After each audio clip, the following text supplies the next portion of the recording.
kabar Mas Ras? Baik Pak. Tapi nampaknya mukamu tidak ceria hari ini. Apakah kamu mempunyai masalah atau ada suatu yang ingin diceritakan?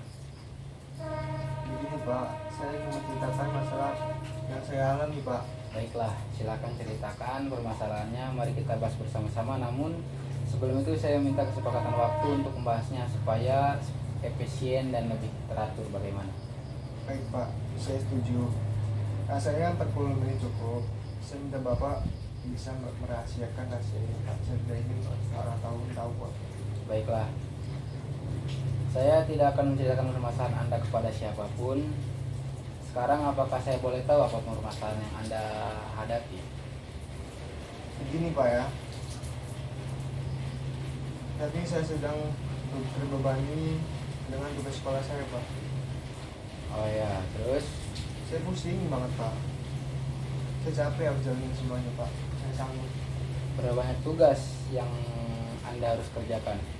Sekitar 10 tugas sekolah Pak. Kalau boleh tahu, bagaimana cara belajar kamu di sekolah? Bisa kamu ceritakan? Bisa. Sebelumnya memang saya akui saya ini senang sekali untuk menunda tugas saya Pak. Dan saya juga suka membuang-buang waktu saya untuk bermain-main dengan kawan saya Pak. Jadi intensitas Anda menurun itu karena menunda pekerjaanmu, dan kamu juga sering buang waktu dengan bermain-main bersama temanmu. Iya Pak, benar Pak. Lalu, pernahkah kamu berpikir bahwa karena sikap kamu yang seperti ini yang membuat tugasmu menjadi tidak dikerjakan? Iya Pak, saya rasa karena sikap saya yang suka menunda pekerjaan dan bermain itu Pak mempengaruhi intensitas belajar saya Pak. Saya bisa merasakan perasaanmu sekarang. Iya Pak, saya terus dihadapi oleh perasaan penyesalan terhadap apa yang sudah saya lakukan dahulu Pak. Karena perasaan bersalah itu terus menghantui saya Pak. Dan saya telah banyak merepoti kedua orang tua saya. Saya sudah membuat kedua orang tua saya kecewa pada saya. Dan saya benar-benar menyesal semesalnya. Dan saya tidak ingin melanjutkan sekolah lagi Pak. Saya capek Pak. Sekarang kamu sudah besar. Tahun demi tahun sudah kamu lalui. Dari awal kamu seleksi untuk masuk sekolah dan bersaing dengan orang-orang di luar sana. Dan sampai akhirnya kamu wisuda. Pasti kedua orang tua kamu bangga dengan anaknya wisuda hingga menjadi sukses. Setiap manusia jelas pernah mengalami keadaan sulit dalam hidupnya, seperti kamu saat ini. Tapi percayalah bahwa di balik setiap masalah pasti ada jalan keluarnya untuk menemukan apa itu arti sebuah kebahagiaan. Dari pembicaraan yang sudah kita lakukan, ada baiknya jika kita sampaikan terlebih dahulu supaya semakin jelas arah pembicaraan kita. Pertama, bahwasannya sekarang ini kamu sedang merasakan puisi yang sulit. Kedua, bahwa kamu merasa tidak sanggup menghadapi keadaan ini dan kamu memilih mundur untuk tidak meneruskan sekolahmu, sementara kamu punya impian dan membahagiakan kedua orang tuamu. Saya bingung Pak, harus kayak mana Pak? Saya bingung banget Pak. Baiklah, sekarang kamu mengutarakan semua perasaanmu, hal-hal yang mempengaruhimu sekarang dan hal yang kamu hadapi sekarang. Apakah kamu bisa? Bisa Pak. Saya merasa kecewa dan saya bertanggung jawab atas kecewaan saya tersebut Pak. Saya merasa tugas saya banyak dan saya bertanggung jawab atas tugas saya itu Pak. Saya rasa intensitas belajar saya rendah dan saya ingin bertanggung jawab atas hal tersebut itu. Baiklah, apakah hanya itu saja perasaan yang kamu ingin sampaikan?